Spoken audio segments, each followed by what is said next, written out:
My name is Carla Stevens, and I'm the Assistant Superintendent for Research and Accountability. Today I would like to talk to you about what we currently know about the state's accountability rating system. As you do know, we do have a new accountability system started last year. This is the second year. It is based on a framework that surrounds the accountability system with 4 indices. We have the student achievement on Index 1, student progress for Index 2, closing the performance gaps for Index 3, and post-secondary readiness for Index 4. There have been a number of changes based on either the Commissioner's rules or recommendations and also based on House Bill 5. Some of those changes that we know about, I'm going to talk about today. The Commissioner still is yet to set the index cut scores and the rating labels that we will use, but we are hoping to receive those by the end of March. We do know that the number of end-of-course assessments has been limited from 15 down to 5 based on House Bill 5. So we know that that is going to affect how the indices are calculated, but we don't have all of the details yet. We also know that there are going to be some new academic achievement designations. They are going to add a top 25% on closing the achievement gaps based on Index 3. So if you are in the top 25% of your comparison group, you could get a new academic achievement designation. We are also adding designations in science and social studies in addition to the ones that we had this last year in reading and math. There are also going to be additional indicators to be used for the academic achievement designations in reading and math based on PSAT scores or the ACT plan results. There's also going to be post-secondary readiness designations. However, we don't know what that methodology is going to be yet. We also know, based on House Bill 5, that there is a new community student engagement and compliance self-assessment system that is going to have ratings for campuses. Each of the campuses and districts will be rated on 8 locally developed criteria of student and community engagement. This will be reported along with the accountability ratings for 2014.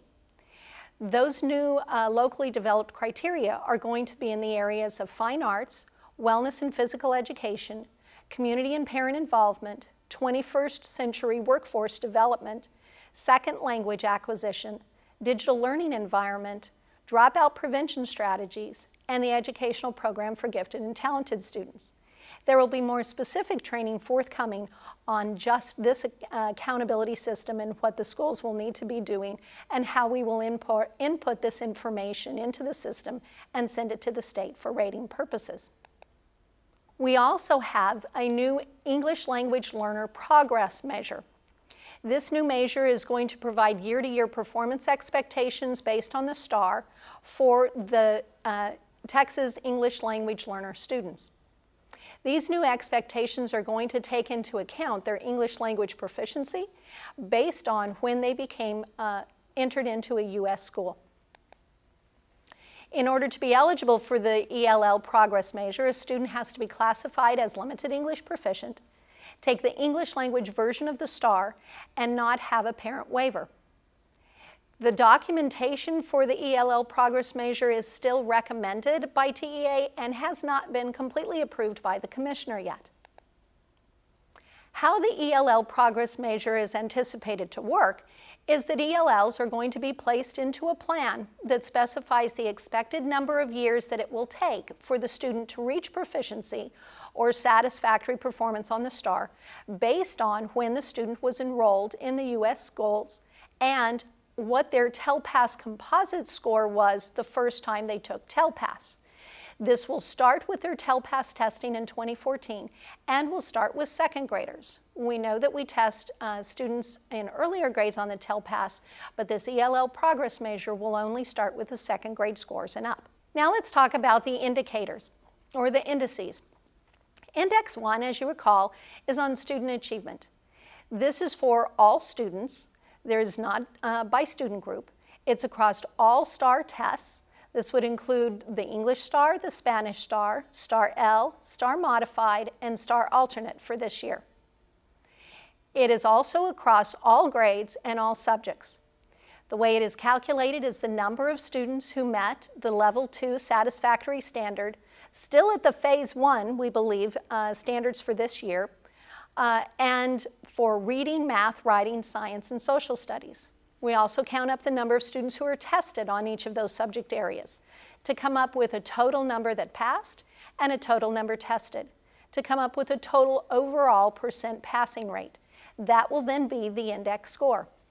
Last year, the standard was 50. However, the Commissioner has not set the target standards for this year. What has changed from last year is that we are no longer using TAKS. Last year we did include grade 11 TAKS. It will not be included anymore. We also have new ELL exclusions. Students in U.S. schools in year 1 will continue to be excluded. However, students in years 2 through 4 are now going to be included based on which test version they took. If they took the English test version, they will be included using the new STAR ELL progress measure. If they took the Spanish test version, they will be included at the Level 2 performance for this year. Students in years 5 and beyond will also be included at the phase-in Level 2 performance. The exception to this are asylees and refugees in U.S. schools in years 1 through 5 and immigrants entering a grade 9 or above. Now let's move to Index 2, Student Progress. This indicator is calculated for 10 different student groups, all students, each of the race and ethnicity groups, and English language learners and special education. It is calculated across all of the test versions for STAR and across all grades, but is done separately for writing, reading, and mathematics.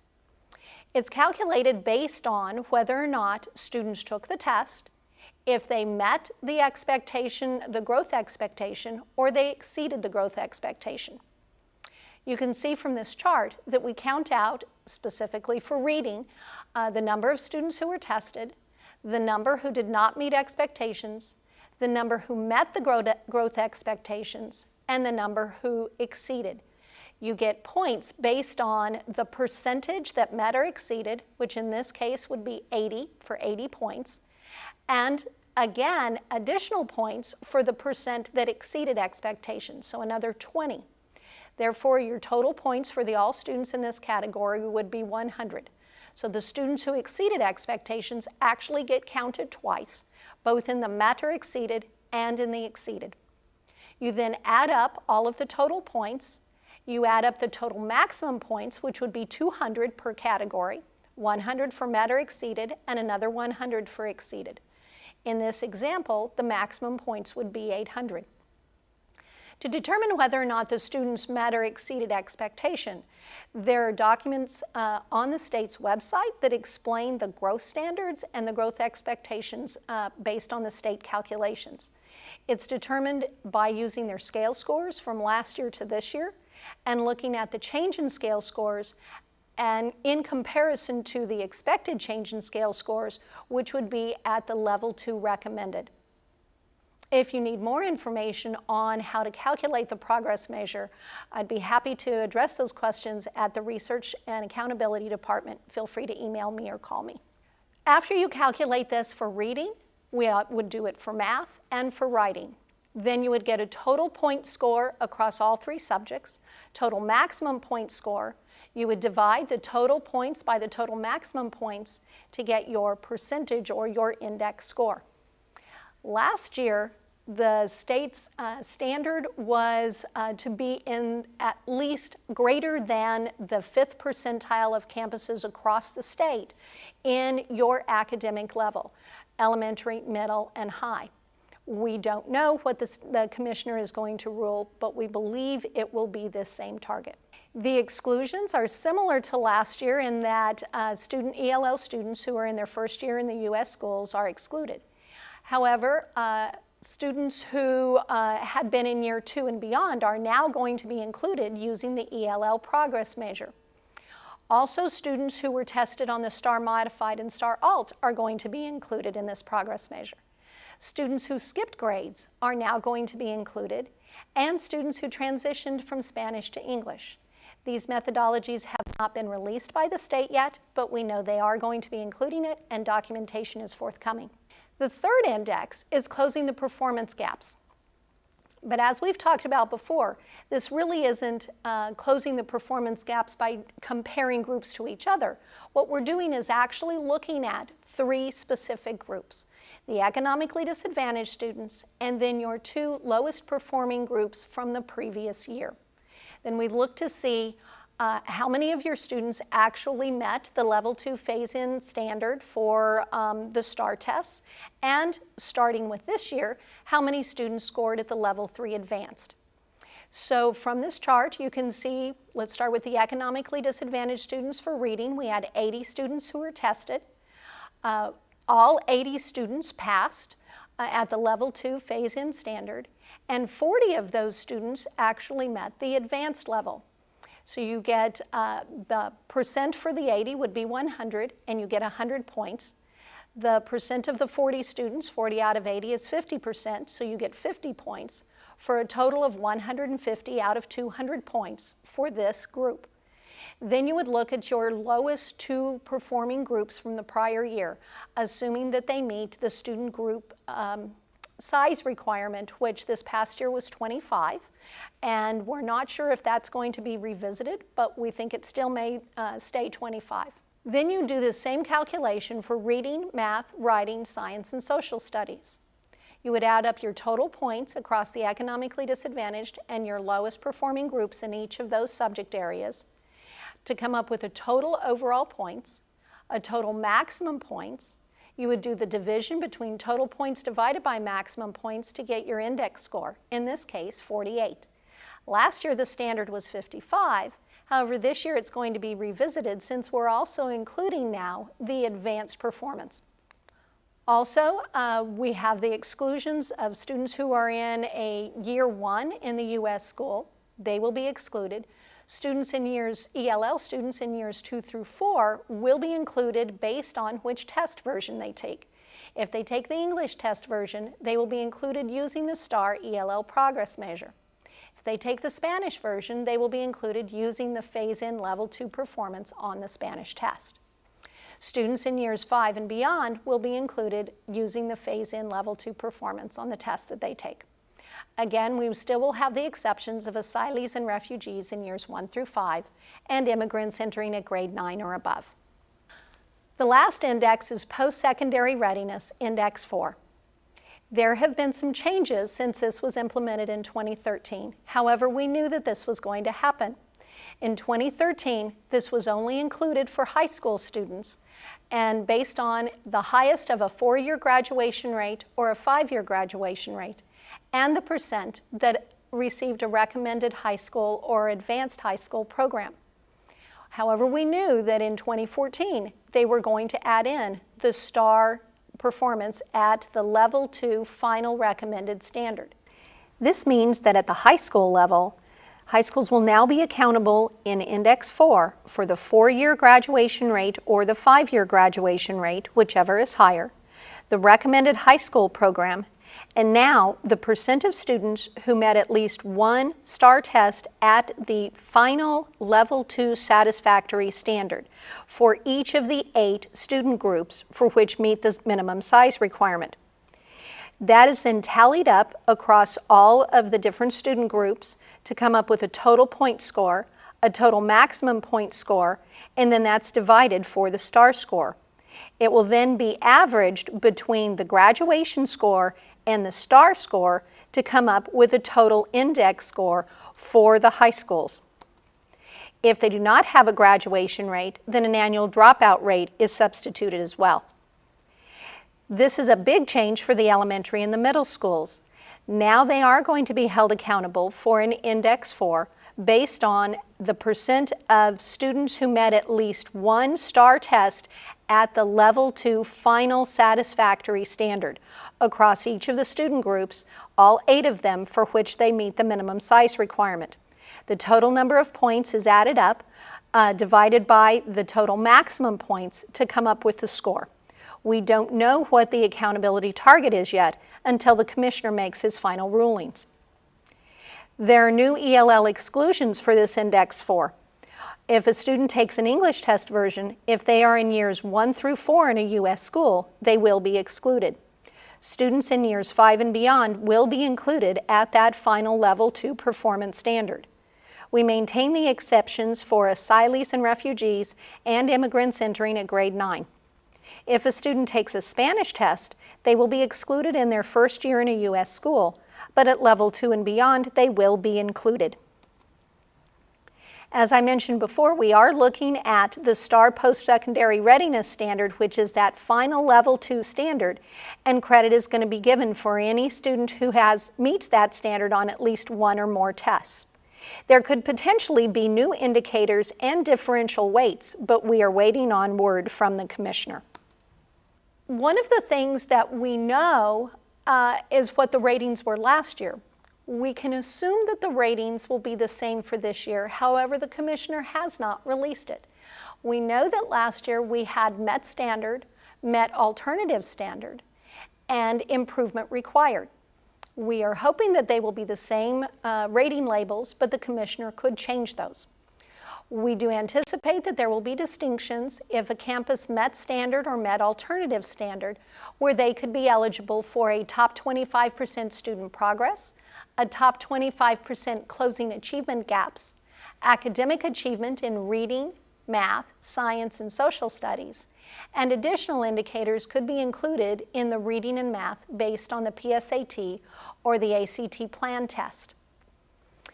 Additionally, there is the community and student engagement indicators that will have another rating label for campuses of exemplary, recognized, acceptable, or unacceptable that will be released at the same time as the state accountability ratings for the final ratings in October. So what happens as far as interventions?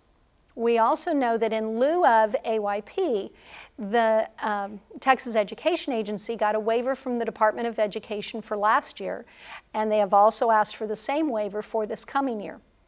If a campus is Met Standard or Met Alternative Standard, and they meet all of the system safeguards, then they will have no interventions, and they could possibly become a reward school.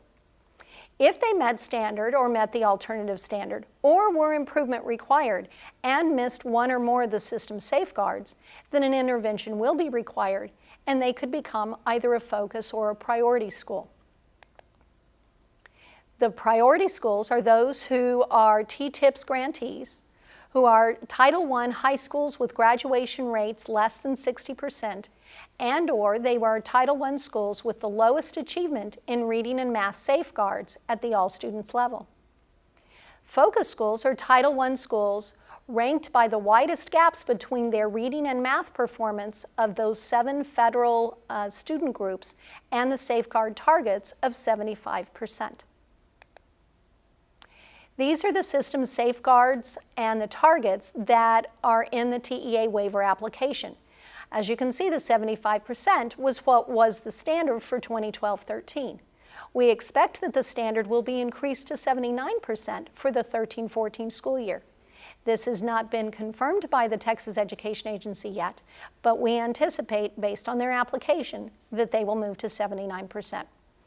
Participation rates in reading and math will remain at 95%.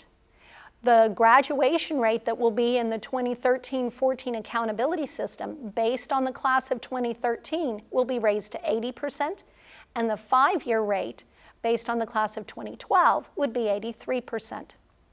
We also know that the federal limits on using proficient results on alternative assessments will remain at 2% for students on the modified, although this is the last year that the modified will be available. And then from 2013 and beyond, we will be at 1% on the alternate tests. Campuses must address each safeguard target that they miss in their school improvement plans. So what we still don't know yet is that the state plans to release the Commissioner's final rules in late March. They are still discussing the size requirements, if those are going to change from 25, which they were last year. The 2014 targets for each of the indices, we still don't know yet, and specific changes to the calculations for each of these indices, which could include changing the weights of the different indicators, expanding the indicators, such as for the post-secondary readiness. There is talk that 2 more indicators may be added, and also specific calculations for the new designations. We also don't know about the 2014 appeals process. So therefore, there is more information to come. If you have any questions concerning this material or just need to talk and go over this, I'd be more than happy to speak with you. Please feel free to email me at cstevens@houstonisd.org or call my office at 713-556-6700. Thank you so much.